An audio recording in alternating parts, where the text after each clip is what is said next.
ಇಲ್ಲಿಂದ ಈ ರೀತಿಯಾಗಿ ಅಡಗಿ ಕೂತಿದ್ರೆ ಅಲ್ಲಿ ಏನೆಲ್ಲ ಅನ್ಲೋಡ್ ಆಗ್ತಾ ಇದೆ ಎಲ್ಲ ವಿಷಯಗಳು ನಮಗೆ ಇಲ್ಲಿದ್ದಂತಹ ಯುವಕರಿಗೆ ತಿಳಿಯುತ್ತೆ. ಇಷ್ಟು ವರ್ಷದಿಂದ ಬಡಗಬಳ್ಳೂರಿನಲ್ಲಿ ನಾವು ಅಣ್ಣ ತಮ್ಮಂದಿರಾಗಿದ್ದೇವೆ. ನಾವು ಮಾಧ್ಯಮಗಳು ಮಾರ್ಕ್ ಮಾಡಿ ತೋರಿಸ್ತಾ ಇದೆ, ವೈಟ್ ಶರ್ಟಲ್ಲಿ ಇದ್ದಂತಹ ವ್ಯಕ್ತಿ ಕಾಲರ್ ಹಿಡಿಯುವಂಥದ್ದು ಮತ್ತು ಬರುವಂಥದ್ದು ಎಲ್ಲ ತೋರಿಸ್ತಾ ಇದೆ. ಸೊ ಅದು ರೆಹಮಾನ್ ಅಂತೇಳಿ. ಹಾಗಾದ್ರೆ ರೆಹಮಾನ್ ಅಲ್ಲ ಸರ್, ರೆಹಮಾನ್ ಅಂತ ಇದಕ್ಕೆ ಹೋಗೋದೇ ಇಲ್ಲ ಸರ್. ಇವರು ಮುಸ್ಲಿಮ್ ಆಗಿ ಹೇಳುವಂಥದ್ದು. ಒಂದು ದೇವಸ್ಥಾನದ ಪಕ್ಕದಲ್ಲಿ ಒಂದು ಗ್ರೌಂಡ್ ಇದೆ, ಅದರಲ್ಲಿ ನಾವು ಆಟ ಆಡ್ತಾ ಇದ್ವಿ. ನಾವು, ಸಾಫಿ, ದೀಪಕ್ ಎಲ್ಲರೂ ಕೂಡ ಒಟ್ಟಾಗಿ ಎಲ್ಲ ಆಟ ಆಡ್ತಾ ಇದ್ವಿ. ಆ ದೇವಸ್ಥಾನದ ಗ್ರೌಂಡಲ್ಲಿ ಮುಸ್ಲಿಮರು ಬರ್ತಾರೆ ಆಟ ಆಡೋಕೆ. ನಾನು ಥಿಂಕ್ ಮಾಡ್ತಾ ಇದ್ದೆ, ಇದು ಯಾರ್ದೋ ಬೇರೆಯವರ ಮನೆ, ಎಲ್ಲಿಂದಲೋ ಬಂದು ಅಟ್ಯಾಕ್ ಮಾಡಿ ಸಾಯಿಸಿದ್ದಾರೆ ಅಂತೇಳಿ. ಇಲ್ಲ, ಇದು ದೀಪಕ್ನ ಮನೆಯೇ. 10-15 ದಿವಸದ ಹಿಂದೆ ಈ ಹೊಯ್ಗೆ ಏನಿದೆ ಅಂತಂದರೆ ಒಂದಷ್ಟು ಹೊಯ್ಗೆ ಸ್ಟಾಕ್ ಇತ್ತು. ಆ ಸ್ಟಾಕನ್ನು ಅಬ್ದುಲ್ ರೆಹಮಾನ್ ದೀಪಕ್ನ ಮನೆಗೆ ಹಾಕಿದ್ದಾನೆ. ಈ ಸ್ಟಾಕ್ ಇದ್ದುಕೊಂಡು ಈ ಹೊಯ್ಗೆಯನ್ನು ಆರ್ಡರ್ ಮಾಡಿರುವಂಥದ್ದು. ಕೋಮು ಮತ್ತೊಂದು ಮಗದೊಂದು ಅಂತೇಳಿ ಹೇಳ್ತಾ ಇರ್ತೀರಲ್ವಾ. ಒಂದು ವೇಳೆ ಕೋಮು ಗಲಾಟೆನೆ ಹಾಕ್ತಾ ಇದ್ರೆ ಇಡೀ ಮಸೀದಿಗೆ ಯಾರಾದರೂ ಹಿಂದೂಗಳು ಹೋಗಿ ಹೊಡೆಯುವಂಥದ್ದು, ದೇವಸ್ಥಾನಕ್ಕೆ ಮುಸ್ಲಿಮರು ಬಂದು ಹೊಡೆಯುವಂಥದ್ದು, ಚರ್ಚಿಗೆ ಹೋಗಿ ಮುಸ್ಲಿಂ ಮತ್ತು ಹಿಂದೂಗಳು ಹೊಡೆಯುವಂಥದ್ದು, ಈ ರೀತಿ ಇದು ಕೋಮುಗಳಬೆ. ಒಬ್ಬ ಅಮಾಯಕನನ್ನು ಕೊಲ್ಲುವ ಮುಖಾಂತರ ಕೋಮುಗಳಬೆ ಆಗೋದಿಲ್ಲ ಸ್ವಾಮಿ. ಇದನ್ನು ಕೋಮುವಾದ ಅಂತೇಳಿ ಬಿಂಬಿಸ್ತಾ ಇದ್ದೀರಲ್ವಾ ನೀವು. ಇದಕ್ಕೆ ಎಂಡ್ ಯಾವಾಗ? ನಮ್ಮ ಊರಿನಲ್ಲಿ ಇವತ್ತಿನವರೆಗೂ ಒಂದು ಹಿಂದೂ ಮುಸ್ಲಿಂ ಗಲಾಟೆ ಆಗಲಿಲ್ಲ ಸರ್. ಕೋಮುವಾದ ಏನೂ ಆಗಲಿಲ್ಲ.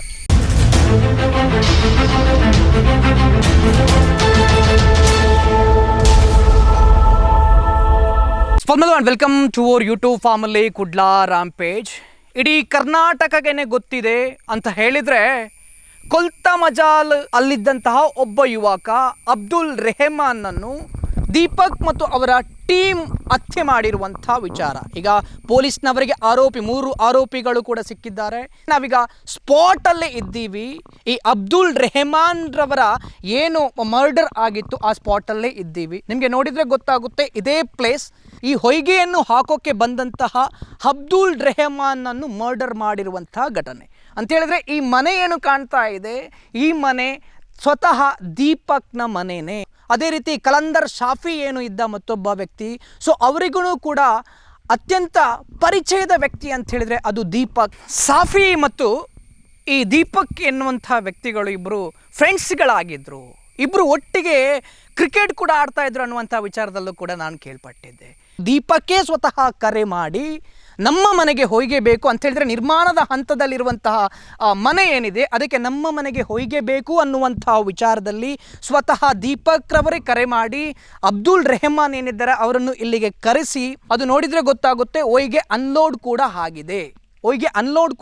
ಅನ್ಲೋಡ್ ಮಾಡಿದ್ರು. ಅನ್ಲೋಡ್ ಮಾಡಿದ ನಂತರ ಇಲ್ಲಿಯ ಸ್ಥಳೀಯರು ಹೇಳುವ ಪ್ರಕಾರ ಗಾಡಿ ಸ್ಟಾರ್ಟಲ್ಲೇ ಇತ್ತು. ಸೊ ಆ ಟೈಮಲ್ಲಿ ದುಡ್ಡು ಕೊಡೋಕೆ ಹೋದಾಗ ಈ ರೀತಿ ಮಾಡಿದ್ದಾರೆ ಅನ್ನುವಂಥ ವಿಚಾರ ಗೊತ್ತಿಲ್ಲ. ದೀಪಕ್ರ ಒಳಗೇನೆ ಇದ್ನ ಅಥವಾ ಇವರ ಜೊತೆಗೆ ಮಾತಾಡ್ತಾ ಇದ್ನ ಅನ್ನುವಂಥ ವಿಚಾರದಲ್ಲಿ 10-15 ಜನರ ತಂಡ ಬಂದು ಮರ್ಡರ್ ಮಾಡಿದೆ ಅಂಥೇಳಿ. ನಾನು ಥಿಂಕ್ ಮಾಡ್ತಾ ಇದ್ದೆ, ಇದು ಯಾರ್ದೋ ಬೇರೆಯವರ ಮನೆ, ಎಲ್ಲಿಂದಲೋ ಬಂದು ಅಟ್ಯಾಕ್ ಮಾಡಿ ಸಾಯಿಸಿದ್ದಾರೆ ಅಂತೇಳಿ. ಇಲ್ಲ, ಇದು ಮನೆ ದೀಪಕ್ನ ಮನೆಯೇ. ದೀಪಕ್ನ ಮನೆಯೊಳಗಡೆ ಅವರ ಫ್ಯಾಮಿಲಿಯವರು ಕೂಡ ಇದ್ದರು. ಸೊ ಇಲ್ಲಿ ಅವರು ಹೇಳೋ ಪ್ರಕಾರ ಫ್ಯಾಮಿಲಿಯವರನ್ನು ವಿಚಾರಣೆಗೆ ತೆಗೆದುಕೊಂಡು ಹೋಗಿದ್ದಾರೆ. ಸೊ ಹಾಗಾಗಿ ಮನೆಯವರಿಗೆ ಯಾವುದೇ ವಿಚಾರ ಗೊತ್ತಿಲ್ಲ ಅಂತೇಳಿ ಕೂಡ ಹೇಳ್ತಾ ಇದ್ದಾರಂತೆ. ಮನೆಯೊಳಗಡೆನೇ ಇದ್ದರು ಮನೆಯವರು ಕೂಡ. ಈ ಕಡೆ ಒಂದಷ್ಟು ಹೊಯ್ಗೆ ಇದೆ, ಇದನ್ನು ನೋಡಿದರೆ ನಿಮ್ಗೆ ಗೊತ್ತಾಗುತ್ತೆ ಅಂತ ಹೇಳಿದ್ರೆ, 10-15 ದಿವಸದ ಹಿಂದೆ ಈ ಹೊಯ್ಗೆ ಏನಿದೆ ಅಂತ ಹೇಳಿದ್ರೆ ಒಂದಷ್ಟು ಹೊಯ್ಗೆ ಸ್ಟಾಕ್ ಇತ್ತು. ಆ ಸ್ಟಾಕನ್ನು ಅಬ್ದುಲ್ ರೆಹಮಾನ್ ದೀಪಕ್ನ ಮನೆಗೆ ಹಾಕಿದ್ದಾನೆ. ಈ ಸ್ಟಾಕ್ ಇದ್ದುಕೊಂಡು ಈ ಹೊಯ್ಗೆಯನ್ನು ಆರ್ಡರ್ ಮಾಡಿರುವಂಥದ್ದು. ನಮಗೆ ಹೊಯ್ಗೆ ಬೇಕು ಅನ್ನುವಂಥ ವಿಚಾರದಲ್ಲಿ. ಸೊ ಮರ್ಡರ್ ಏನು ನಡೆದಿತ್ತು ಆ ಸಮಯದಲ್ಲಿ ಇಲ್ಲಿ ಯಾರೂ ಕೂಡ ಕಾರ್ಮಿಕರು ಇರಲಿಲ್ಲ ಅನ್ನುವಂಥ ವಿಚಾರದಲ್ಲಿ. ಇಲ್ಲ ಅಂತೇಳಿದ್ರೆ ನಿರಂತರವಾಗಿ ಕೆಲಸ ಕೂಡ ನಡೀತಾ ಇತ್ತು. ಅಲ್ಲಿ ಏನು ಮರ್ಡರ್ ಆಗ್ತಾ ಇತ್ತು ಆ ಸಮಯದಲ್ಲಿ ಅಂತ ಹೇಳಿದ್ರೆ, ರೆಹಮಾನ್ಗೆ ಏನು ಕಡಿಯುವಂಥ ಸಮಯದಲ್ಲಿ ಸಾಫಿ ಕೂಡ ಒಂದಷ್ಟು ತಡೆಯೋಕೆ ಹೋಗ್ತಾರೆ. ಅವರ ಬೆರಳು ಮತ್ತು ಎದೆಗೆ ಕೂಡ ಪೆಟ್ಟಾಗುತ್ತೆ. ತಡೆಯೋಕೆ ಹೋದಂಥ ಸಮಯದಲ್ಲಿ ಈ ಹುಡುಗರು ನನ್ನ ಪ್ರಕಾರ ನಿಲ್ಲಿಸೋದೇ ಇಲ್ಲ. ಸೊ ಹಾಗಾಗಿ ಸಾಫಿ ಎಸ್ಕೇಪ್ ಹಾಕಿಕೊಂಡು ಇದೇ ದಾರಿಯಲ್ಲಿ ಕೂಡ ಓಡಿ ಅಲ್ಲಿ ತೋಟದಲ್ಲಿ ಒಂದು ಶೆಡ್ ಏನಿದೆ ಅಲ್ಲಿ ಹೋಗಿ ಕೂತುಕೊಂಡು ತನ್ನ ಸ್ನೇಹಿತರಿಗೆ ಫೋನ್ ಮಾಡ್ತಾರೆ ಅಂತ ಹೇಳಿದರೆ, ಇಲ್ಲಿ ನಾವು ಗಮನಿಸಬೇಕು ಏನು ಅಂತ ಹೇಳಿದ್ರೆ, ಆ ಟೈಮಲ್ಲಿ ಸಾಫಿ ಹತ್ರ ಮೊಬೈಲ್ ಇದ್ದದಕ್ಕೆ ಬಚಾವಾದರು. ಸೊ ಸ್ನೇಹಿತರಿಗೆ ಫೋನ್ ಮಾಡಿದರು. ಸ್ನೇಹಿತರು ಇಲ್ಲಿ ಬಂದ ತಕ್ಷಣ ಇಲ್ಲಿ ಯಾರೂ ಕೂಡ ಇರಲಿಲ್ಲ, ಎಲ್ಲನೂ ಕೂಡ ಖಾಲಿಯಾಗಿತ್ತು ಅಂತ ಹೇಳಿದರೆ ಸಾಫಿಯನ್ನು ಇವರು ಸೇಫ್ ಮಾಡಿ ಮತ್ತೆ ಹಾಸ್ಪಿಟಲ್ಗೆ ಕೂಡ ಕರೆದುಕೊಂಡಿರುವಂಥ ವಿಚಾರ ಇಲ್ಲಿ ನೋಡಿದರೆ ಗೊತ್ತಾಗುತ್ತೆ ನಿಮಗೆ. ಕಂಪ್ಲೀಟ್ ಆಗಿ ಸುತ್ತಮುತ್ತ ಒಂದು ದೀಪಕ್ ಇದ್ದು ಮನೆ ಇದೆ ಮತ್ತು ಒಂದು ಕೆಳಗಡೆ ಮನೆ ಇದೆ. ಅದು ಬಿಟ್ಟರೆ ಯಾವುದೇ ಮನೆಗಳು ಕೂಡ ಇಲ್ಲ. ನಿರ್ಜನವಾದ ಪ್ರದೇಶ ಮತ್ತು ತೋಟಗಳು ಸಮಸ್ಯೆಗಳು ಇದೆ ಮತ್ತು ಬರೋಕ್ಕೆ ಸ್ವಲ್ಪ ಕಷ್ಟ, ಸಣ್ಣ ರೋಡು ಬೇರೆ. ಸೊ ಹಾಗಾಗಿ ಇಲ್ಲಿ ಏನಾದರೂ ಪಿಕಪ್ ಸ್ಟಾರ್ಟ್ ಮಾಡಿಕೊಂಡು ಹೋದರೂ ಕೂಡ ಎಸ್ಕೇಪ್ ಆಗೋಕ್ಕೆ ತುಂಬಾ ಕಷ್ಟ. ಯಾಕೆಂತ ಹೇಳಿದ್ರೆ ಒಂದು ಕಡೆಯಲ್ಲಿ ಖಂಡಿತವಾಗ್ಲೂ ಸ್ಟ್ರೈಕ್ ಆಗೇ ಆಗ್ತಾರೆ. ಅಲ್ಲಿ ಏನಾದರೂ ಮರ್ಡರ್ ಮಾಡೋಕಿದ್ರೆ ಮತ್ತೊಂದು ಮಾಡೋಕಿದ್ರೆ ಖಂಡಿತವಾಗ್ಲೂ ಮಾಡೇ ಮಾಡ್ತಾರೆ. ಆ ಸ್ಪಾಟಿಗೇ ಕರಿಬೇಕು, ಇಲ್ಲೇ ಮಾಡಬೇಕು ಅನ್ನುವಂಥ ವಿಚಾರದಲ್ಲಿ ಒಂದಷ್ಟು ಈ ಟೀಮ್ ಏನಿದೆ ಅದು ಕೆಲಸ ಮಾಡಿತ್ತು ಅನ್ನುವಂಥ ವಿಚಾರದಲ್ಲಿ. ಈ ರಿಂಗ್ ಏನಿದೆ ಇದು ಏನಕ್ಕೋ ಒಂದು ಟಾಂಕಿ ಥರ ಮಾಡೋಕ್ಕೆ ರಿಂಗ್ ಹಾಕಿದ್ದಾರೆ ಇಲ್ಲಿ ದೀಪಕ್ನ ಮನೆಯ ಎದುರುಗಡೆ ಇರುವಂತಹ ರಿಂಗ್. ಸೊ ಇಲ್ಲೂ ಕೂಡ ಇದು ರಿಂಗನ್ನು ಕೂಡ ತಂದು ಹಾಕಿರುವಂಥದ್ದು ಇದೇ ರೆಹಮಾನ್ ಅಂತ ಹೇಳಿದ್ರೆ ಇವರಿಗೆ ಏನೆಲ್ಲ ಹೋಯಿಗೆ ಆಗಬೇಕು ಮತ್ತೊಂದು ಆಗಬೇಕು ಸಾಮಗ್ರಿಗಳನ್ನು ರೆಹಮಾನ್ನ ಪಿಕಪ್ಪಲ್ಲೇ ತಂದು ಹಾಕಿರುವಂಥ ವಿಚಾರ. ಸೊ ಹಾಗಿರಬೇಕಾದ್ರೆ ಈ ರೀತಿಯಾಗಿ ಮಾಡೋಕ್ಕೆ ಕಾರಣ ಏನು, ಇದರ ಹಿಂದಿರುವಂಥ ಶಕ್ತಿಗಳು ಯಾರು, ಇದು ಸ್ಪಷ್ಟವಾಗಿ ತನಿಖೆ ಆಗಬೇಕು. ನಿಮಗೆ ಆ ಪಿಕಪ್ನ ಏನೋ ಕನ್ನಡಿ ಇದೆ ಅದನ್ನು ನೋಡಿದರೆ ಗೊತ್ತಾಗುತ್ತೆ. ಕನ್ನಡಿಗೆ ಕೂಡ ತಲ್ವಾರಲ್ಲಿ ಹೊಡೆದಿದ್ದಾರೆ, ಯಾವುದೇ ಕುರುಹುಗಳು ಸಿಗ್ತಾ ಇಲ್ಲ. ಅದರಲ್ಲಿ ಪಿಕಪ್ಪಲ್ಲಿ ಇದ್ದಂತಹ ಏನೋ ಚಾವಿ ಇದೆ ಅದು ಕೂಡ ಈಗ ಸಿಗ್ತಾ ಇಲ್ಲ, ಮತ್ತು ಅವನ ಮೊಬೈಲ್ ಏನಿದೆ ಅದು ಕೂಡ ಸಿಕ್ಕಿಲ್ಲ ಅನ್ನುವಂಥ ವಿಚಾರದಲ್ಲಿ ಇಲ್ಲಿಯ ಸ್ಥಳೀಯರು ಕೂಡ ಹೇಳ್ತಾ ಇರುವಂಥದ್ದು. ಸೊ ನಿಮಗೆ ಈ ಸೈಡ್ ನೋಡಿದರೆ ಗೊತ್ತಾಗುತ್ತೆ ಅಂತ ಹೇಳಿದ್ರೆ ದೀಪಕ್ ಮನೆಯೊಳಗಡೆ ಇದ್ದಂಥ ಸಮಯದಲ್ಲಿ ಅಟ್ಯಾಕ್ ಆಗಿದೆಯೋ ಅನ್ನುವಂಥ ವಿಚಾರ ಗೊತ್ತಿಲ್ಲ, ಅದು ಇನ್ನು ಇನ್ವೆಸ್ಟಿಗೇಷನಲ್ಲಿ ಗೊತ್ತಾಗಬೇಕಾದ್ರೆ. ಅದರ ಎಕ್ಸಾಕ್ಟ್ ಅಪೋಸಿಟ್ ಒಂದು ಗುಡ್ಡದ ಥರ ಇದೆ. ಸೊ ಈ ಏನಿದೆ ಇದರ ಒಳಗಡೆ ಉಳಿದಿರುವಂಥ ವ್ಯಕ್ತಿಗಳು ಏನಿದ್ದಾರೆ, ಈಗ ಪೊಲೀಸರೇ ಹೇಳಿರೋ ಪ್ರಕಾರ 10-15 ಜನ ಇದ್ದರು ಅನ್ನುವಂಥ ವಿಚಾರದಲ್ಲಿ ಪೊಲೀಸರು ಹೇಳ್ತಾ ಇದ್ದಾರೆ. ಸೊ ಉಳಿದಿರುವ ವ್ಯಕ್ತಿಗಳು ಇದರ ಅಪೋಸಿಟ್ ಇರುವಂಥ ಗುಡ್ಡದಲ್ಲಿ ಅಡಗಿ ಕೂತಿದ್ರು ಅನ್ನುವಂಥ ವಿಚಾರದಲ್ಲಿ. ಅದೇ ಏನು ಕಾಣ್ತಾ ಇದೆ ಅದು ದೀಪಕ್ನ ಮನೆ. ಅಲ್ಲಿ ಒಯ್ಗೆ ಅನ್ಲೋಡ್ ಮಾಡಿದ್ರು ಅಂತ ಹೇಳಿದ್ರೆ ಅನ್ಲೋಡ್ ಮಾಡ್ತಾ ಇರುವಂಥ ಸಮಯದಲ್ಲಿ ಇಲ್ಲಿಯ ಸ್ಥಳೀಯರು ಹೇಳೋ ಪ್ರಕಾರ ಆ ಮನೆಯ ಪಕ್ಕದಲ್ಲೇ ಒಂದು ಗಿಡಗಳು ಇದೆ, ಅದರ ಅಡಿಯಲ್ಲಿ ಉಳಿದ ಆರೋಪಿಗಳು ಯಾರಿದ್ದಾರೆ ಅವರುಗಳು ಅಡಗೆ ಕೂತಿದ್ರು ಅಂತೇಳಿ, ಏನೋ ತಲ್ವಾರ್ ಇಟ್ಕೊಂಡು ಗೊತ್ತಿಲ್ಲ. ಸೊ ಅವರು ಅಡಗೆ ಕೂತಿದ್ರು. ಸೊ ಹಾಗಾಗಿ ಆ ಗಿಡಗಳು ಏನಿದೆ ಅದು ಕೂಡ ಕಟ್ಟಾಗಿದೆ, ಅದು ಕೂಡ ಬೆಂಡಾಗಿರುವಂಥದ್ದು. ಸೊ ಹಾಗಾಗಿ ಸ್ಟಾರ್ಟ್ ಮಾಡೋಕ್ಕೆ ಹೋದಾಗ ಅಥವಾ ಅನ್ಲೋಡ್ ಮಾಡಿ ಎಲ್ಲಾನು ಹಾಗೆ ನಂತರದಲ್ಲಿ ಹೋಗುವಂಥ ಸಮಯದಲ್ಲಿ ಇಲ್ಲಿಂದ ಇದ್ದಂಥ ಯುವಕರು ಕೂಡ ಆ ಪಿಕಪ್ಗೆ ಅಟ್ಯಾಕ್ ಮಾಡಿರುವಂಥದ್ದು. ಪಿಕಪ್ಪಲ್ಲಿದ್ದಂಥ ಅಂತ ಹೇಳಿದ್ರೆ ಹಣ ಕೊಡುವಂಥ ಸಮಯದಲ್ಲಿ ಅಟ್ಯಾಕ್ ಮಾಡಿರುವಂಥದ್ದು. ಅಬ್ದುಲ್ ರೆಹಮಾನ್ ಏನು ಬಂದಿದ್ದಾನೆ ಅವನಿಗೆ ಖಂಡಿತವಾಗ್ಲೂ ಗೊತ್ತಿರಲಿಕ್ಕಿಲ್ಲ ಈ ರೀತಿ ಆಗ್ತದೆ, ಇಲ್ಲಿ ಅಡಗಿ ಕೂತಿದ್ದಾರೆ ಅಂತೇಳಿ. ಇಲ್ಲಿ ನೋಡಿದರೆ ನಿಮ್ಗೆ ಗೊತ್ತಾಗುತ್ತೆ ಅಂತ ಹೇಳಿದ್ರೆ ನೋಡಿ, ಇಲ್ಲಿ ಒಂದಷ್ಟು ಜನ ಅಡಗಿ ಕೂತಿದ್ರಾ ಅನ್ನುವಂಥ ವಿಚಾರದಲ್ಲೂ ಕೂಡ ನಮಗೆ ಇಲ್ಲಿ ನೋಡಿದಾಗ ಗೊತ್ತಾಗೋದು. ನೋಡಿ ಇಲ್ಲಿ ಏನಿದೆ, ಇಲ್ಲಿಂದ ಈ ರೀತಿಯಾಗಿ ಅಡಗಿ ಕೂತಿದ್ರೆ ಅಲ್ಲಿ ಏನೆಲ್ಲ ಅನ್ಲೋಡ್ ಆಗ್ತಾ ಇದೆ ಎಲ್ಲ ವಿಷಯಗಳು ನಮಗೆ ಇಲ್ಲಿದ್ದಂತಹ ಯುವಕರಿಗೆ ತಿಳಿಯುತ್ತೆ. ತಿಳಿದ ತಕ್ಷಣ ಏನು ಮಾಡ್ತಾರೆ, ಅನ್ಲೋಡ್ ಮಾಡಿ ಮತ್ತೊಂದು ಮಾಡಿ ಹೋಗುವಂಥ ಸಮಯದಲ್ಲಿ ಸೀದಾ ಇಲ್ಲಿ ಏನೋ ತಲ್ವಾರು ಅವ್ರ ಜೊತೆಗೇನೆ ಇತ್ತ ಅಂತ ಹೇಳಿ ಗೊತ್ತಿಲ್ಲ, ಇಲ್ಲಿಯ ಸ್ಥಳೀಯರು ಕೊಟ್ಟಿರುವಂತಹ ಮಾಹಿತಿ ನಮಗೆ. ಸೀದಾ ಅನ್ಲೋಡ್ ಆದಂಥ ಸಮಯದಲ್ಲಿ ಈ ರೀತಿಯಾಗಿ ಬಂದು ಅಟ್ಯಾಕ್ ಮಾಡಿದ್ದಾರೆ, ಇಲ್ಲಿಂದ ಸೀದಾ ಹೋಗಿ ಅಟ್ಯಾಕ್ ಮಾಡಿದ್ದಾರೆ. ಆ ನಿಮಗೆ ಜೀಪ್ನಲ್ಲಿ ಇದ್ದಂತಹ ಏನು ಪಿಕಪ್ನಲ್ಲಿ ಏನು ಕನ್ನಡಿ ಕೂಡ ಹುಡಿಯಾಗಿದೆ, ಕನ್ನಡಿಗೆ ಹೋಗಿ ಬಡ್ದಿದ್ದಾರೆ, ಸಿಕ್ಕದ್ರಲ್ಲಿ ಬಡ್ದಿದ್ದಾರೆ ಅಂತ ಹೇಳಿದ್ರೆ ಈ ಯುವಕರಿಗೂ ಕೂಡ ಧೈರ್ಯ ಬರೋಕ್ಕೆ ಕಾರಣ ಏನು, ಏನಾದರೂ ಗಾಂಜಾ ಮಗದೊಂದು ಸೇವನೆ ಮಾಡಿದ್ರ ಅನ್ನುವಂಥ ವಿಚಾರದಲ್ಲಿ. ಇದೆಲ್ಲ ತಡೆಗಟ್ಟಬೇಕ್ರಿ. ಶಾಂತಿಯುತವಾದ ದಕ್ಷಿಣ ಕನ್ನಡ ಜಿಲ್ಲೆ ಮತ್ತೊಮ್ಮೆ ಸೌಹಾರ್ದತೆ ಎದ್ದು ಬರಬೇಕು. ರಾಜಕೀಯ ವ್ಯಕ್ತಿಗಳು ಯಾರ್ಯಾರೋ ಪ್ರಚೋದನಕಾರಿಯಾಗಿ ಭಾಷಣ ಮಾಡ್ತಾರೆ, ಅವುಗಳನ್ನು ನಿಲ್ಲಿಸುವಂಥ ಕೆಲಸ ಮಾಡಿ ಪೊಲೀಸ್ ಇಲಾಖೆ ಅವರ ಮೇಲೆ FIR ಮಾಡಿ ಅವರನ್ನು ಒಳಗಾಕಿ ಪ್ರಚೋದನಕಾರಿ ಭಾಷಣ ಮಾಡುವವರನ್ನು ಯಾರೇ ಆಗಿರಲಿ, ಹಿಂದೂ ನಾಯಕನಾಗಿರ್ಬೋದು ಮುಸಲ್ಮಾನ ನಾಯಕರಾಗಿರ್ಬೋದು, ಇಲ್ಲ ಸಲ್ಲದ ಪ್ರಚೋದನಕಾರಿ ಭಾಷಣ ಮಾಡುವವರನ್ನು ಒಳಗಾಕಿ ಆಗ ಎಲ್ಲದಕ್ಕೂ ತಾರ್ಕಿಕ ಅಂತ್ಯ ಬರೋಕ್ಕೂ ಸಾಧ್ಯ. ಇವರುಗಳು ಪ್ರಚೋದನಕಾರಿ ಭಾಷಣ ಯಾಕೆ ಮಾಡ್ತಾ ಇದ್ದಾರೆ ಅಂತ ಹೇಳಿದ್ರೆ ಬರೀ ರಾಜಕೀಯ ಬೇಳೆ ಬೇಯಿಸ್ಕೋಸ್ಕರ ಅಷ್ಟೇ. ಇವರುಗಳ ಮಕ್ಕಳು ಏನಾದರೂ ಬಲಿಯಾಗ್ತಾರಾ?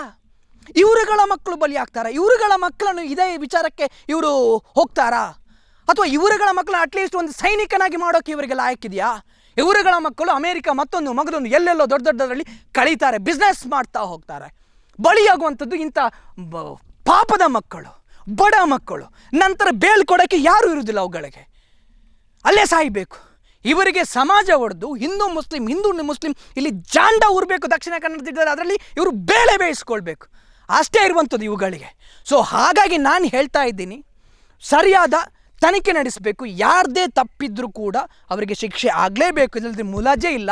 ಸೊ ಈ ಪ್ರಚೋದನಕಾರಿ ಭಾಷಣ ಆಗುವಂಥದ್ದು ನಿಂತು ಹೋಗಲೇಬೇಕು. ಇಲ್ಲ ಅಂತ ಹೇಳಿದ್ರೆ ಒಂದಷ್ಟು ಹೆಣ ಮತ್ತೊಂದು ಬೀಳ್ತಾನೆ ಇರುತ್ತೆ. ಪ್ರತಿಕಾರ ಏನಿದು ಪ್ರತಿಕಾರ? ಹಾಗಾದರೆ ಈ ಪ್ರತಿಕಾರ ಆಗ್ತಾ ಇದ್ರೆ ಈ ಕೋಮು ಅಂಥೇಳಿ ಎಲ್ಲಿ ಬಂತು ಸ್ವಾಮಿ? ಇದು ವೈಯಕ್ತಿಕ ಆಗ್ತಾ ಹೋಗ್ತಾ ಇದೆ. ಇದನ್ನು ಕೋಮು ಅಂತೇಳಿ ಯಾಕೆ ಬಿಂಬಿಸ್ತೀರಾ?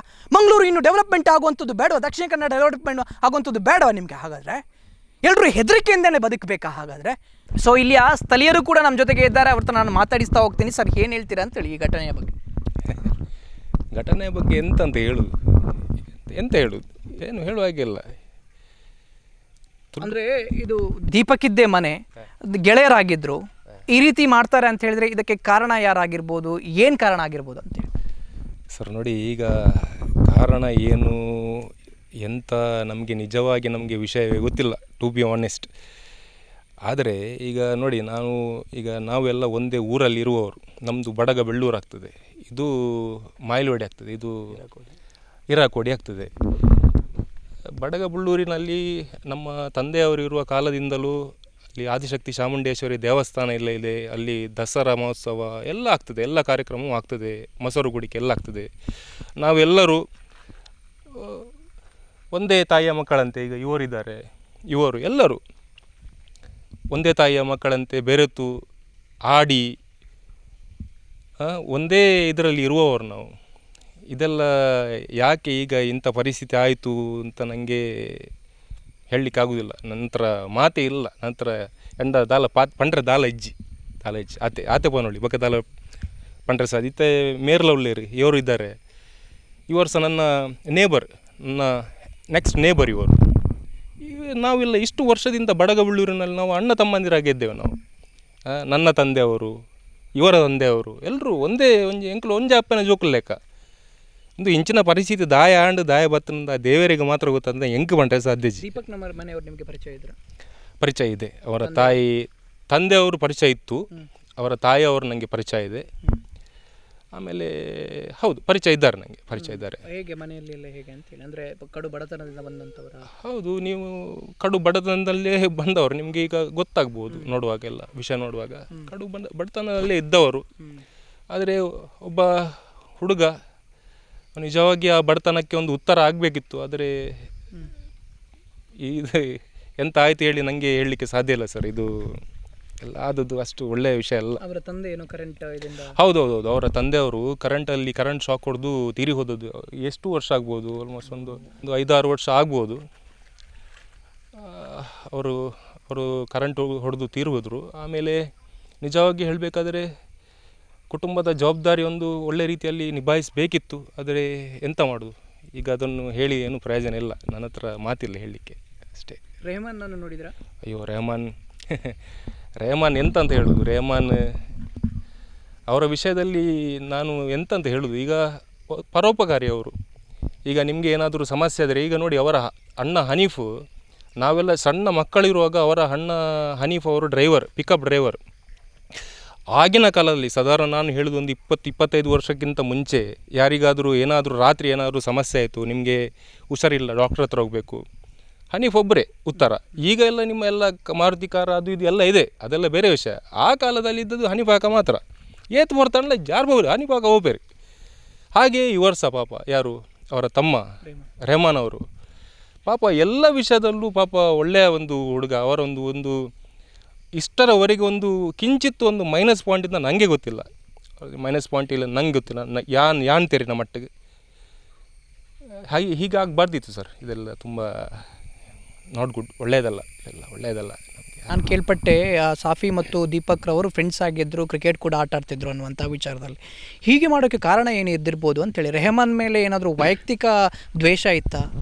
ವೈಯಕ್ತಿಕ ಇಲ್ಲ ಸರ್, ವೈಯಕ್ತಿಕ ದ್ವೇಷ ಮಾಡುವವನೆಲ್ಲ ಅವನು. ಯಾರು ರೆಹಮಾನ್ ಅಂತ ಅವನು ಊರಿಗೊಂದು ಮಾದರಿ ಆಗ್ತಿದ್ದ ಅವರಿಗೆ, ನಮ್ಮವರಿಗೂ ಬೇರೆಯವರಿಗೂ, ನಮ್ಮ ಊರಿನವರಿಗೂ. ಅವನಂಥ ಒಂದು ದುಷ್ಟದಕ್ಕೆ ಹೋಗುವವನು ಅಲ್ಲ ಯಾವುದಕ್ಕೂ. ಅವನು ಕೆಲಸ ಬೆಳಿಗ್ಗೆ ಪಿಕಪ್ಪಲ್ಲಿ ಹೋಗಿ ಬರ್ತಾನೆ, ಸಂಜೆ ಬಂದು ಮಧ್ಯಾಹ್ನ ಬಂದರು ಮನೇಲಿರ್ತಾನೆ. ನಾವಾದರೂ ಸ್ವಲ್ಪ ಆಟ ಆಡಲಿಕ್ಕೆ ಆಗಿ ಹೋಗ್ತೇವೆ, ಅವನು ಅದಕ್ಕೆ ಏನು ಹೋಗಲ್ಲ. ಕ್ರಿಕೆಟಾ ಮನೆ ಅವರಾಯಿತು, ಮಕ್ಕಳಾಯ್ತು. ಅದೇ ಮುಂಚೆ ಒಂದು ಕನಸಿತ್ತು ಅವನಿಗೆ, ಒಂದು ಮನೆಯೊಂದಾಗಬೇಕು, ನಿರ್ಮಾಣ ಒಂದು ಮನೆಯೊಂದಾಗಬೇಕು, ಎಲ್ಲರೂ ಒಗ್ಗಟ್ಟಲ್ಲಿ ಇರಬೇಕು, ಅಣ್ಣ ತಮ್ಮಂದಿರೆಲ್ಲ ಒಗ್ಗಟ್ಟಲ್ಲಿ ಇರಬೇಕು. ಮತ್ತು ಎಲ್ಲ ಆಗುವಾಗ ಈ ಥರ ಎಲ್ಲ ಆಯ್ತಲ್ಲ. ದೀಪಕ್ ಇತ್ತು ಪರಿಚಯ ಇತ್ತಾ ನಿಮಗೆ? ಹಾಂ, ದೀಪಕ್ ಪರಿಚಯ ಇದೆ. ನಮ್ಮ ಊರಿನವನೆಲ್ಲ. ಹೌದಾ? ಒಟ್ಟಿಗೆ ಆಟ ಆಡ್ತಿದ್ದೆ. ನೀವು ಕೂಡ ದೀಪಕ್ ಜೊತೆಗೆ ಆಟ ಆಡಿ ನಮ್ಮ ಊರಿನವರೆಲ್ಲ ಸರ್. ಒಟ್ಟಿಗೆ ನಾವು ಶಾಲೆಯ ಕೆಳಗಡೆ ಹೋಗಿ, ದೇವಸ್ಥಾನ ಕೆಳಗಡೆ ಒಂದು ಗ್ರೌಂಡ್ ಇದೆ, ಅಲ್ಲಿ ಸಂಜೆವರೆಗೆ ನಾವು ಆಟ ಆಡ್ತಿದ್ದೆವು. ನಾವೆಲ್ಲ ಹೋಗ್ತಾ ಇದ್ವಿ, ಶಾಫಿ, ನಾನು, ನಮ್ಮ ಊರಿನವರೆಲ್ಲ ಎಲ್ಲ ಒಟ್ಟು. ಅಲ್ಲಿ ಮ್ಯಾಚ್ ಆಗುವಾಗ ನಾವು ಹೋಗಿ ಅವರಿಗೆ ಸಪೋರ್ಟ್ ಕೊಡ್ತಾ ಇದ್ವಿ, ನಾವು ಮ್ಯಾಚ್ ಮಾಡುವಾಗ ಅವರು ಸಪೋರ್ಟ್ ಕೊಡ್ತಾ ಇದ್ರು. ಈಗ ನಾವು ಹೇಗೆ ಸಪೋರ್ಟ್ ಮಾಡಿ ಸರ್, ನಾವು ಒಂದೇ ಊರಿನಲ್ಲಿದ್ದು ಈಗ ನಾವು ಹೇಗೆ ಅವ್ರ ಹತ್ರ ಮಾತನಾಡೋದು? ಸೌಹಾರ್ದದಿಂದ ಇದ್ದೇವೆ ಸರ್. ನಾನು ಹೇಗೆ ಸರ್ ಈಗ ಅವ್ರ ಹತ್ರ ಮಾತಾಡಲಿಕ್ಕೆ ನಮಗೆ ಹೆದರಿಕೆ ಆಗ್ತದೆ. ಯಾಕಂದರೆ ಹೇಗೆ ಈಗ ನಾವು ಒಟ್ಟಿಗೆ ಇದ್ದವ್ರನ್ನ ಶಾಫಿನೇ ಬಿಡಲಿಲ್ಲ, ರೈಮನ್ನೇ ಬಿಡಲಿಲ್ಲ, ಇನ್ನು ಹೇಗೆ ಸರ್ ನಾವು ಸೌಹಾರ್ದ? ಏನು ಸರ್ ನಮ್ಗೆ ಗೊತ್ತಿಲ್ಲ ಸರ್ ಕಾರಣ, ಹೇಗೆ ಏನು ಕಾರಣ ಏನಂತ ಗೊತ್ತಿಲ್ಲ. ಇದು ಯಾವುದೋ ಒಂದು ಪ್ರತಿಕ್ರಿಯೆ ಆಗ್ಬೋದು, ಯಾವುದೋ ಎಲ್ಲ ಆದರೂ ರೆಹಮಾನ್ ಅಂತಲೇ ಏನು ರೆಹಮಾನ್ ಶಾಫಿ ಅಂದರೆ ನಮ್ಮ ಊರಿನಲ್ಲಿ ಇವತ್ತಿನವರೆಗೂ ಒಂದು ಹಿಂದೂ ಮುಸ್ಲಿಂ ಗಲಾಟೆ ಆಗಲಿಲ್ಲ ಸರ್, ಕೋಮೋದು ಏನೂ ಆಗಲಿಲ್ಲ. ಇದು ಫಸ್ಟ್ ಟೈಮ್ ಈಗ ಆಗಿದ್ದು. ಅದು ಈ ಕೊಲ್ಲುವ ರೀತಿಯಾಗಿ ಬಂದಿದ್ರೆ ಅಂದರೆ ನಾವು ಊಹಿಸ್ಲಿಕ್ಕೆ ಸಾಧ್ಯ ಇಲ್ಲ ಸರ್ ಇಂಥದ್ದೆಲ್ಲ ಆಗಿದೆ ಅಂತ. ರೆಹಮಾನ್ ಅಂದರೆ ನಮ್ಮ ಊರಿನವರಿಗೆಲ್ಲರಿಗೂ ಒಂದು ಅಚ್ಚುಮೆಚ್ಚಿನ ಹುಡುಗ. ಯಾರೆಂದರೆ ನಾವು ಅವನು ಒಂದು ಇಷ್ಟನ್ನು ಕರೆಯೋದು ಮೋಹನ್ ಅಂತ ಕರಿತೀವಿ ಸರ್ ನಾವು. ರೆಹಮಾನ್ ಅಂತ ಕರೆಯೋದು ತುಂಬ ಜನ ವಿರಳ, ಒಂದು ಎಲ್ಲ ಮೋಹನ್ ಅಂತ ಕರೀತಾರೆ ಸರ್. ನಮ್ಮವರು ಕೂಡ ಅಲಿಯಾ ಅಂತ ಕರೆಯೋದು, ಅಲಿಯಾ ಅಂತ ನಾವು ಮೋಹನ್ ಅಂತ ಕರೆಯೋದು ಸರ್. ಮಗ ಅಂತ ಅಷ್ಟು ಪ್ರೀತಿ ಅವರು ನಮ್ಮ ಎಲ್ಲರ ಮೇಲೆ. ನಮ್ಮ ಊರಿನಲ್ಲಿ ಯಾರಿಗೆ ಒಂದು ತೊಂದರೆ ಇದ್ದರೆ ಅವನು ಹೋಗಿ ಏನಾದರೂ ಕಷ್ಟ ಇದ್ದರೆ ಒಂದು ಮಾಡಿ ಅದನ್ನು ಸಾಲ್ವ್ ಮಾಡ್ತಾನೆ ಅವನು ಅಂತ ಒಬ್ಬ ಹುಡುಗ. ಈಗ ನಿನ್ನೆ ಎಲ್ಲ ಮರ್ಡರ್ ಆಗುವ ಕೇಳುವಾಗ ನಮಗೆ ಇದೆಲ್ಲ ಆಗಲ್ಲ ಸರ್, ಏನು ಮಾತಾಡಲಿಕ್ಕೆ ಆಗಲ್ಲ ಅವನ ಏನು ಮಾತಾಡೋದು. ಈಗ ಒಂದು ವಿಡಿಯೋ ವೈರಲ್ ಆಗ್ತಾ ಇದೆ ಅಂತ ಹೇಳಿದ್ರೆ ರೆಹಮಾನ್ ಯಾರ ಜೊತೆಗೂ ಜಗಳ ಆಡಿದ್ರು ಅನ್ನುವಂಥ ವಿಚಾರ, ಅದು ನಿಜ ವಿಡಿಯೋ ಹೇಗೆ? ಇಲ್ಲ ಸರ್, ಅದು ಫೇಕ್ ಸರ್. ಅದು ನಮ್ಮ ಊರಿನವರಿಗೂ ಅದು ಇದಿಲ್ಲ, ಆ ರೆಹಮಾನಿಗೂ ಆ ವಿಡಿಯೋ ಕಳಿಸಿರಲ್ಲ, ಊರಿನವ್ರಿಗೆ ಅದು ಸಂಬಂಧ ಇಲ್ಲ. ನಮ್ಮ ಊರಿನವರು ಯಾರೋ ಒಂದು ನಾವಾಗ ಮದುವೆಯಲ್ಲಿದ್ದೆ, ಕೊಲ್ತ ಮಜಲ್ನಲ್ಲಿ ಅಶ್ರಫ್ನವ್ರ ತಂಗಿಯವರ ಮದುವೆ ಇತ್ತು, ನಾವೆಲ್ಲ ಅಲ್ಲೇ ಇದ್ದೇವೆ. ಇದಕ್ಕೂ ರೆಹಮಾನಿಗೂ ಯಾವುದೇ ಥರದ ಇಲ್ಲ ಸರ್. ಅಲ್ಲಿ ನಮ್ಮೂರು ಕೊಲ್ತ ಮಜಲ್ನವ್ರು ಯಾರು ಇಲ್ಲ ಸರ್, ಎಲ್ಲ ಮದುವೆಯಲ್ಲಿದ್ದರು. ಕೊಲ್ತ ಮಜಲಲ್ಲಿ ಅಶ್ರಫ್ ಅಂತ ಅವನ ತಂಗಿ ಮದುವೆಯಲ್ಲಿ ಎಲ್ಲ ಅಲ್ಲೇ ಇದ್ದರು. ಈ ಇಶ್ಯೂ ಆದದ್ದು ಮತ್ತೆ ಗೊತ್ತಾಗೋದು ಆದ್ಮೇಲೆ ನಾವು ಹೋಗುವಾಗ ಅಲ್ಲಿ ಯಾರು ಇರಲಿಲ್ಲ. ಈಗ ಒಂದಷ್ಟು ಮಾಧ್ಯಮಗಳು ಮಾರ್ಕ್ ಮಾಡಿ ತೋರಿಸ್ತಾ ಇದೆ, ವೈಟ್ ಶರ್ಟಲ್ಲಿ ಇದ್ದಂತಹ ವ್ಯಕ್ತಿ ಕಾಲರ್ ಹಿಡಿಯುವಂಥದ್ದು ಮತ್ತು ಬರುವಂಥದ್ದು ಎಲ್ಲ ತೋರಿಸ್ತಾ ಇದೆ. ಸೊ ಅದು ರೆಹಮಾನ್ ಅಂತೇಳಿ, ಹಾಗಾದ್ರೆ ರೆಹಮಾನ್ ಅಲ್ಲ ಸರ್. ರೆಹಮಾನ್ ಅಂತ ಇದಕ್ಕೆ ಹೋಗೋದೇ ಇಲ್ಲ ಸರ್. ಅವನು ಅಂಥ ವಿಷಯ ಇದ್ದರೆ ಯಾವುದಕ್ಕೆ ನಮ್ಮೂರಲ್ಲಿ ಅಂಥ ವಿಷಯ ಆಗಲಿಲ್ಲ ಸರ್. ಹೋಗೋದು ಬಿಡಿ, ಅಂಥ ಇಶ್ಯೂ ಆಗಲಿಲ್ಲ. ನಮ್ಮೂರಲ್ಲಿ ಗಲಾಟೆ ಆಗಲ್ಲ ಸರ್. ಹೇಗೆ ಗಲಾಟೆ ಆದರೆ ಹಿಂದೂ ಹಾಗೆ, ಮುಸ್ಲಿಂ ಹಾಗೆ ಒಳಗೊಳಗೆ ಆಗೋದು, ಹೀಗೆ ಎಲ್ಲ ಪಬ್ಲಿಕ್ ಎಲ್ಲ ಆಗಲಿಲ್ಲ ಸರ್. ಶಾಫಿ ಮತ್ತು ದೀಪಕ್ ಅಂತಿದ್ದಾನಲ್ಲ, ಅವರು ಎರಡೆರಡು ಗಾಡಿಯಲ್ಲಿ, ಶಾಫಿ ಗಾಡಿಯಲ್ಲಿ ಬೈಕಲ್ಲಿ, ದೀಪಕ್ ಒಂದೇ ಕೆಲಸಕ್ಕೆ ಎರಡೆರಡು ಗಾಡಿಯಲ್ಲಿ ಹೋಗ್ತಾಯಿದ್ರು. ಯಾಕಂದರೆ ಶಾಫಿ ಹಿಂದ್ ಗಾಡಿ ಒಬ್ಬರು ಇರ್ತಾರೆ, ದೀಪಕ್ ಅವರ ಹಿಂದ್ಗಡೆ ಒಬ್ಬರು ಇರ್ತಾರೆ. ಸಾಫಿ ಅಲ್ಲ, ಕೆಲಸ ಇದೆ. ಸಾಫಿ ಅಂದ್ರೆ ಮೇಸ್ತ್ರಿ, ಲೇಬರೇ. ಲೋಕೇಶ್ ಅಂತ ನಮ್ಮ ಊರಲ್ಲಿದ್ದಾರೆ, ಅವರು ಕಾಂಟ್ರಾಕ್ಟ್ ವಹಿಸಿರ್ತಾರೆ. ಅವರಲ್ಲಿ ಬಂಟ್ವಾಳದಲ್ಲಿ ಎಷ್ಟು ಕೆಲಸ ಇರೋದು, ಹಾಗೆ ಒಟ್ಟಿಗೆ ಹೋಗೋದು, ಒಟ್ಟಿಗೆ ಕೆಲಸ ಒಂದೇ ಹೆಲ್ಪರ್ ಕೆಲಸ, ಒಂದೇ ಕೆಲಸ. ದೀಪಕ್ ಹೆಲ್ಪರ್. ರೀಸೆಂಟ್ ಆಗಿ ಅವನು ಹೀಗೆ ಮೇಸ್ತ್ರಿ ಕೆಲಸ ಇಲ್ಲ ಅಂತ ಹೇಳಿ ಹೀಗೆ ಏನಾದರೂ ಪಿಕಪ್ಪಲ್ಲಿ ಹೋಗೋದು, ಲೋಡ್ ಏನಾದರೂ ಗೊಬ್ಬರ ಇದ್ರಲ್ಲಿ ಗೊಬ್ಬರ ಲೋಡ್ ಮಾಡೋದು, ಹೀಗೆ ಕೆಲಸಕ್ಕಿದೆ. ಅದರಲ್ಲಿ ಸಂಜೆವರೆಗೆ ಇದಾಗಬೇಕಲ್ಲ, ಅದಕ್ಕೆ ಪಿಕಪ್ಪಲ್ಲಿ ಹೋಗಿ, ಮಳೆಗಾಲ ಬಂತಲ್ಲ, ಪಿಕಪ್ಪಲ್ಲಿ ಹೋಗಿ ಪಿಕಪ್ಪಲ್ಲಿ ಏನಾದರೂ ಲೋಡ್ ಇದ್ದರೆ ಮಾಡುವಂಥ ಪಿಕಪ್ಗೆ ಬಂದದ್ದು. ಆಗ ದೀಪಕ್ ಏನು ಮಾಡ್ತಾ ಇದ್ದ ಕೆಲಸ? ಅವನು ಅದೇ ಹೆಲ್ಪರೇ ಕೆಲಸ ಮಾಡ್ತಾ ಇದ್ದದ್ದು ಅಂತ ಅವನು. ಸೊ ಅದೇ ಬೇರೆ ಕೆಲಸ ಏನು ಗೊತ್ತಿಲ್ಲ ನಮಗೆ. ಅದೇ ರೀಸೆಂಟಾಗಿ ಅವನು ಅದೇ ಕೆಲಸ ಇದೆ, ಸಾಫಿಯಲ್ಲಿ ಒಟ್ಟಿಗೆ ಇದ್ದದ್ದು, ಬೇಸಿ ಕೆಲಸಕ್ಕೆ ಗೊತ್ತಾಗಿದ್ದು. ಸೊ ಇದಿಷ್ಟು ಇಲ್ಲಿಯ ಸ್ಥಳೀಯರು ಹೇಳ್ತಾ ಇರುವಂಥ ಮಾತು ಅಂತ ಹೇಳಿದರೆ, ಯಾವತ್ತಿಗೂ ಇಲ್ಲಿ ಹಿಂದೂ ಮುಸ್ಲಿಂ ಅನ್ನುವಂಥ ಗಲಾಟೆ ಆಗಿಲ್ಲ. ನನಗೆ ಇವರು ಕೇಳಿದಾಗ ಆ ದೇವಸ್ಥಾನದ ಪಕ್ಕದಲ್ಲಿ ಒಂದು ಗ್ರೌಂಡ್ ಇದೆ, ಇವರು ಮುಸ್ಲಿಂ ಆಗಿ ಹೇಳುವಂಥದ್ದು, ಒಂದು ದೇವಸ್ಥಾನದ ಪಕ್ಕದಲ್ಲಿ ಒಂದು ಗ್ರೌಂಡ್ ಇದೆ, ಅದರಲ್ಲಿ ನಾವು ಆಟ ಆಡ್ತಾ ಇದ್ವಿ, ನಾವು ಸಾಫಿ ದೀಪಕ್ ಎಲ್ಲರೂ ಕೂಡ ಒಟ್ಟಾಗಿ ಎಲ್ಲ ಆಟ ಆಡ್ತಾ ಇದ್ವಿ. ಆ ದೇವಸ್ಥಾನದ ಗ್ರೌಂಡಲ್ಲಿ ಮುಸ್ಲಿಮರು ಬರ್ತಾರೆ ಆಟ ಆಡೋಕ್ಕೆ. ಯೋಚನೆ ಮಾಡಿ ಎಷ್ಟು ಸೌಹಾರ್ದತೆಯಿಂದ ಅಂತ ಇದ್ದರು ಅನ್ನುವಂಥ ವಿಚಾರದಲ್ಲಿ. ಮುಸ್ಲಿಂ ನಡುವೆ ಅಂದರೆ ಏನೋ ಒಂದು ಚಿಕ್ಕ ಪುಟ್ಟ ಗಲಾಟೆ ಆಗಿದೆ, ಹಿಂದೂಗಳ ನಡುವೆ ಏನೋ ಒಂದು ಚಿಕ್ಕ ಪುಟ್ಟ ವಿಷಯಕ್ಕೆ ಗಲಾಟೆ ಆಗಿದೆ. ಹಿಂದೂ ಮುಸ್ಲಿಮರ ನಡುವೆ ಇಲ್ಲಿ ಈ ಪ್ರದೇಶದಲ್ಲಿ ಗಲಾಟೆನೇ ಆಗಿಲ್ಲ. ಮತ್ತು ಅದು ಆಗಿರುವಂಥ ವಿಡಿಯೋ ಏನಿದೆ, ಈಗ ರೆಹಮಾನ್ ಅಂತೇಳಿ ತೋರಿಸ್ತಾ ಇದ್ದಾರೆ, ಒಂದಷ್ಟು ಮಾಧ್ಯಮಗಳು ಕ್ರಾಸ್ ವೆರಿಫೈ ಮಾಡ್ರಿ, ಸ್ಥಳೀಯರ ಹತ್ರ ಅದರ ಬಗ್ಗೆ ವಿಚಾರಿಸಿ ಅದು ಹೌದಾ ಅಲ್ವಾ ಅಂತ. ಯಾಕೆ ಈ ರೀತಿಯ ಫೇಕ್ ನ್ಯೂಸನ್ನು ಸೃಷ್ಟಿ ಮಾಡಿ ಇಂಥ ಚಾನಲ್ಗಳನ್ನು ಖಂಡಿತ ನಾನು ಹೇಳ್ತೀನಿ ಬಂದ್ ಮಾಡಬೇಕು, ಬ್ಯಾನ್ ಮಾಡಬೇಕು. ಇಂಥ ಚಾನಲ್ಗಳಿಂದಲೇ ಅಶಾಂತಿ ಕೂಡ ಸೃಷ್ಟಿಯಾಗುವಂಥದ್ದು. ಇವರೇ ಹೇಳ್ತಾ ಇದ್ದಾರೆ ನೋಡಿ, ಅದು ಅಲ್ವೇ ಅಲ್ಲ, ಅವನಲ್ಲಿ ಇರಲಿ, ಅಲ್ಲಿ ಹೋಗೋಕ್ಕೆ ಸಾಧ್ಯನೇ ಇರೋದು ಬೇರೆ ವಿಡಿಯೋ ಅಂತೇಳಿ. ಸೊ ಹಾಗಾಗಿ ಇಷ್ಟು ಹೊಂದಾಣಿಕೆಯಲ್ಲಿ ಇದ್ದಂತಹ ಹಿಂದೂ ಮುಸ್ಲಿಮರು ಈ ಏರಿಯಾದಲ್ಲಿ ಗೊತ್ತಿಲ್ಲ ನನಗೆ ಯಾವ ಕಾರಣಕ್ಕಾಗಿ ಈ ರೀತಿಯಾಗಿ ಮಾಡಿದ್ರು. ಅದು ಕೂಡ ಚಿಕ್ಕ ಹುಡುಗರು, 20-22 ವರ್ಷದ ಹುಡುಗರು ಅಂತ ಹೇಳಿದರೆ ಯಾವ ಕಾರಣಕ್ಕಾಗಿ ಮಾಡಿರ್ಬೋದು. ಇದರ ಹಿಂದೆ ಇರುವಂಥ ಕೈವಾಡ ಏನು, ಸಾಫಿ ಯಾರಿದ್ದಾರೆ ಅಂತ ಹೇಳಿದ್ರೆ ಈಗ ಅವರ ಬೆರಳೇನು ಕಟ್ಟಾಗಿದೆ, ಅವರು ಹಾಸ್ಪಿಟಲಲ್ಲಿ ಇದ್ದಾರೆ, ಟ್ರೀಟ್ಮೆಂಟ್ ಎಲ್ಲ ಪಡೀತಾ ಇದ್ದಾರೆ. ರೆಹಮಾನ್ ಪಕ್ಕದಲ್ಲಿದ್ದಂಥ ವ್ಯಕ್ತಿ. ಇವರು ಒಟ್ಟಿಗೆ ಕೆಲಸಕ್ಕೆ ಹೋಗ್ತಾ ಇದ್ದಂಥದ್ದು. ಸಾಫಿ ಕೂಡ ಹೆಲ್ಪರೇ, ಈ ದೀಪಕ್ ಕೂಡ ಹೆಲ್ಪರ್ ಆಗಿ ಕೆಲಸಕ್ಕೆ ಹೋಗ್ತಾ ಇದ್ದಂಥ ವ್ಯಕ್ತಿಗಳ ಜೊತೆಗೇನೆ ಈ ರೀತಿ ಮಾಡ್ತಾರೆ ಅಂತ ಹೇಳಿದ್ರೆ, ದೇವಸ್ಥಾನದ ಕೆಳಗಡೆ ಇರುವಂಥ ಗ್ರೌಂಡಲ್ಲಿ ಹಿಂದೂ ಮುಸ್ಲಿಮರು ಸೇರಿ ಕ್ರಿಕೆಟ್ ಆಟಾಡ್ತಾರೆ ಅಂತ ಹೇಳಿದ್ರೆ ಯೋಚನೆ ಮಾಡಿ. ಸೊ ಹಾಗಿರ್ಬೇಕಾದ್ರೆ ಇದರ ಹಿಂದೆ ಕಾರಣ ಏನು? ಕಡು ಬಡತನ ಇತ್ತು ದೀಪಕ್ಗೆ. ಸೊ ಹಾಗಾಗಿ ಯಾರಾದರೂ ಏನಾದರೂ ಮಾಡಿದರೆ ಫಂಡಿಂಗ್ ಮಾಡ್ತೀನಿ ಅನ್ನುವಂಥ ವಿಚಾರದಲ್ಲೂ ಹೇಳಿದ್ದಾರಾ? ಈ ಆ್ಯಂಗಲಲ್ಲೂ ಕೂಡ ತನಿಖೆ ಆಗಬೇಕು. ಇಲ್ಲಂತೇಳಿದ್ರೆ ಈ ರೀತಿಯಾಗಿದ್ದಂತಹ ಈ ಹುಡುಗರು ಈ ರೀತಿಯಾಗಿ ಮಾಡೋಕ್ಕೆ ಸಾಧ್ಯನೇ ಇಲ್ಲ ಅಂಥೇಳಿ ಈ ಆ್ಯಂಗಲಲ್ಲೂ ಕೂಡ ತನಿಖೆ ಆಗಬೇಕು. ನಾನು ಮತ್ತೊಮ್ಮೆ ಮಗದೊಮ್ಮೆ ಸರ್ಕಾರಕ್ಕೆ ಹೇಳ್ತಾ ಇರುವಂಥದ್ದು, ಆ್ಯಂಟಿ ಕಮ್ಯುನಲ್ ವಿಂಗ್ ಅನ್ನುವಂಥ ವಿಚಾರದಲ್ಲಿ ಪರಮೇಶ್ವರ್ ಅವರು ಹೇಳಿದ್ದಾರೆ, ಮಾಡ್ತೀನಿ, ತಡೆ ತರ್ತೀನಿ ಅನ್ನುವಂಥ ವಿಚಾರದಲ್ಲಿ ಬರೀ ಬಾಯಿ ಮಾತಿಗೆ ಅಲ್ಲ, ಯಾವಾಗ ತಡೆ ತರ್ತೀರಾ? UT ಖಾದರ್ ಸ್ಪೀಕರ್, ನೀವು ಕೂಡ ಇದರ ಬಗ್ಗೆ ಖಂಡಿತವಾಗಲೂ ಮಾತನಾಡಲೇಬೇಕು, ಇದಕ್ಕೆ ತಾರ್ಕಿಕ ಅಂತ್ಯ ಕೊಡಲೇಬೇಕು. ಎಲ್ಲ ವಿಚಾರಕ್ಕೂ ಸುಮ್ಮನಿರುವಂಥದ್ದು ಅಲ್ಲ.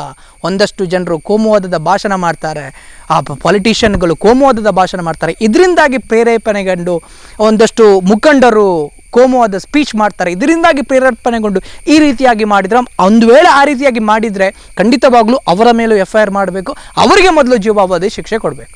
ನಿರ್ಮಾಣದ ಹಂತದಲ್ಲಿದೆ. ದೀಪಕ್ನ ಮನೆ ನೋಡಿದರೆ ನಿಮ್ಗೆ ಗೊತ್ತಾಗುತ್ತೆ, ಒಳಗಡೆ ಏನಿಲ್ಲ ರೀ, ಒಳಗಡೆ ಏನಿಲ್ಲ. ತುಂಬ ಕಷ್ಟಪಟ್ಟು ಬೆಳೆದಿದ್ದಾರೆ ಅಂಥೇಳಿ ಅನಿಸುತ್ತೆ ಅವರ ಫ್ಯಾಮಿಲಿಯವರು. ಸೊ ಹಾಗಿರ್ಬೇಕಾದ್ರೆ ಅದನ್ನೆಲ್ಲ ಇಟ್ಕೊಂಡು ಈ ಮರ್ಡ್ರಿಗೆ ಮಾಡೋಕ್ಕೆ ಹೊರಟಿದ್ದಾರೆ ಅಂತ ಹೇಳಿದ್ರೆ, ಈ ಧೈರ್ಯ ಕೊಟ್ಟವರು ಯಾರು ಇವುಗಳಿಗೆ? ಯಾರೋ ಒಬ್ಬ ಕೆಟ್ಟದು ಮಾಡಿದ್ದಾನೆ ಅಥವಾ ಯಾರೋ ಒಬ್ಬ ಮರ್ಡರ್ ಮಾಡಿದ್ದಾನೆ, ಅವನನ್ನು ಏನು ಬೇಕಾದರೂ ಮಾಡಿರಿ, ಯಾರು ಕೂಡ ಕೇಳೋದಿಲ್ಲ. ಅಮಾಯಕರನ್ನು ಈ ರೀತಿ ಕೊಲ್ತಾ ಹೋದರೆ ಪ್ರತಿಕಾರ ಏನಿದು ಪ್ರತಿಕಾರ ಅಂತೇಳಿ ನನಗೆ ಅರ್ಥ ಆಗ್ತಾ ಇಲ್ಲ. ಯಾವ ರೀತಿಯ ಪ್ರತಿಕಾರ ಹಾಗಾದರೆ? ಕೋಮು ಮತ್ತೊಂದು ಮಗದೊಂದು ಅಂತೇಳಿ ಹೇಳ್ತಾ ಇರ್ತೀರಲ್ವಾ, ಒಂದು ವೇಳೆ ಕೋಮು ಗಲಾಟೆನೆ ಹಾಕ್ತಾ ಇದ್ರೆ ಇಡೀ ಮಸೀದಿಗೆ ಯಾರಾದರೂ ಹಿಂದೂಗಳು ಹೋಗಿ ಹೊಡೆಯುವಂಥದ್ದು, ದೇವಸ್ಥಾನಕ್ಕೆ ಮುಸ್ಲಿಮರು ಬಂದು ಹೊಡೆಯುವಂಥದ್ದು, ಚರ್ಚಿಗೆ ಹೋಗಿ ಮುಸ್ಲಿಂ ಮತ್ತು ಹಿಂದೂಗಳು ಹೊಡೆಯುವಂಥದ್ದು, ಈ ರೀತಿ ಇದು ಕೋಮುಗಳಬೆ. ಒಬ್ಬ ಅಮಾಯಕನನ್ನು ಕೊಲ್ಲುವ ಮುಖಾಂತರ ಕೋಮುಗಳಬೆ ಆಗೋದಿಲ್ಲ ಸ್ವಾಮಿ. ಇದನ್ನು ಕೋಮುವಾದ ಅಂತೇಳಿ ಬಿಂಬಿಸ್ತಾ ಇದ್ದೀರಲ್ವ ನೀವು. ಇದಕ್ಕೆ ಎಂಡ್ ಯಾವಾಗ? ನಿಮ್ಮ ಪೊಲೀಸ್ ಇಲಾಖೆಗೆ ಇದನ್ನು ತಡೆಗಟ್ಟೋಕೆ ಆಗೋದಿಲ್ಲ ಅಂತ ಹೇಳಿದ್ರೆ ಏನರ್ಥ? ಎಷ್ಟು ಅಮಾಯಕರನ್ನು ಹಾಗಾದರೆ ಬಲಿ ಆಗಬೇಕು? ಇನ್ನು ಈ ದಕ್ಷಿಣ ಕನ್ನಡದಲ್ಲಿ ಎಷ್ಟು ಅಮಾಯಕರು ಬಲಿಯಾಗಬೇಕು? ಈ ದಕ್ಷಿಣ ಕನ್ನಡ ಜಿಲ್ಲೆ ಶಾಂತಿಯುತವಾಗಿ ಇರುವಂಥದ್ದು ನಿಮಗೆ ಬೇಕಾಗಿಲ್ವಾ? ಹಾಗಾದರೆ ರಾಜಕಾರಣಿಗಳು ಅಷ್ಟೇ ಬಣ್ಣ ಬೆಳೆಯುತ್ತಾ ಹೋಗ್ತಾರೆ. ಏನು ಅಂತೇಳಿ ಅರ್ಥ ಆಗ್ತಾ ಇಲ್ಲ. ಗೆಳೆಯರ ಜೊತೆಗೆ ಇದ್ದಂಥ ವ್ಯಕ್ತಿಗಳು ಈ ರೀತಿ ಮಾಡ್ತಾ ಇದ್ದಾರೆ ಅಂತ ಹೇಳಿದ್ರೆ ತುಂಬಾ ಕಷ್ಟ ಆಗುತ್ತೆ. ಮನೆ ನೋಡಿದರೆ ನಿಮ್ಗೆ ಗೊತ್ತಾಗುತ್ತೆ ಅಂತ ಹೇಳಿದ್ರೆ, ತುಂಬ ಕಷ್ಟದಲ್ಲಿ ಬಂದವರು ಅಂಥೇಳಿ ಸ್ಪಷ್ಟವಾಗಿ ಇಲ್ಲಿ ಗೊತ್ತಾಗುತ್ತೆ. ಕಷ್ಟ ಇತ್ತು, ಆ ಕಷ್ಟದಲ್ಲೂ ಕೂಡ ಮರ್ಡರ್ ಮಾಡೋಕ್ಕೆ ಹೋಗ್ತಾರೆ ಅಂತ ಹೇಳಿದ್ರೆ ಯೋಚನೆ ಮಾಡಿ. ಇದೇ ಹೊಯ್ಗೆಯನ್ನು ತರಿಸಿ ಅನ್ಲೋಡ್ ಮಾಡಿದ ಮುಖಾಂತರ ಈ ರೀತಿ ಆಗುತ್ತೆ ಅಂತ ಹೇಳಿದ್ರೆ ಖಂಡಿತವಾಗ್ಲೂ ಇದಕ್ಕೆ ಸರಿಯಾದ ಉತ್ತರ ಬೇಕು ಅಂತ ಹೇಳಿದ್ರೆ ಸರಿಯಾದ ಇನ್ವೆಸ್ಟಿಗೇಷನ್ ಆಗಬೇಕು. ಮತ್ತು ಗೊತ್ತಿದೆ, ಅವರಿಗೆ ಗೊತ್ತಿದೆ ಏನು ಅಂತ ಹೇಳಿದ್ರೆ, ಮರ್ಡರ್ ಮಾಡ್ತೀವಿ, ರೇಪ್ ಮಾಡ್ತೀವಿ, ಮತ್ತೊಂದು ಮಾಡ್ತೀವಿ, ಆಯಿತು ಬೇಲ್ ತಗೊಂಡು ವಾಪಸ್ ಬರ್ತೀವಿ, ಏನಾಗೋದಿಲ್ಲ, ಯಾರು ಸಾಕ್ಷಿ ಹೇಳೋಕೆ ಬರೋದಿಲ್ಲ. ಕೋರ್ಟಲ್ಲಿ ಒಂದಷ್ಟು ವರ್ಷಗಳ ಕಾಲ ಕೇಸ್ ಹೋಗುತ್ತೆ, ನಂತರ ನಾವು ರಾಜಾರೋಷವಾಗಿ ಹೋಗ್ಬೋದು ಅನ್ನುವಂಥ ವಿಚಾರದಲ್ಲಿ ಥಿಂಕ್ ಮಾಡಿ ಈ ರೀತಿ ಆಗ್ತಾ ಇರುವಂಥದ್ದು. ಪೊಲೀಸ್ ಇಲಾಖೆ ಸ್ಟ್ರಾಂಗ್ ಆಗಿದ್ದರೆ ಯಾಕೆ ಸ್ವಾಮಿ ಈ ರೀತಿ ಆಗೋಕ್ಕೆ ಸಾಧ್ಯ? ಹೇಗೆ ಸ್ವಾಮಿ ಈ ರೀತಿ ಆಗೋಕ್ಕೆ ಸಾಧ್ಯ? ಸೊ ಹಾಗಾಗಿ ಇದಕ್ಕೆ ಏನು ಫೋರ್ಸ್ ಮಾಡಿದ್ದೀರಲ್ವಾ ಗೃಹ ಮಂತ್ರಿಗಳೇ, ನಿಮಗೂ ಹೇಳ್ತಾ ಇದ್ದೇನೆ, ಯಾವಾಗ ಆ್ಯಕ್ಷನ್ಗೆ ಇಳಿತೀರಾ?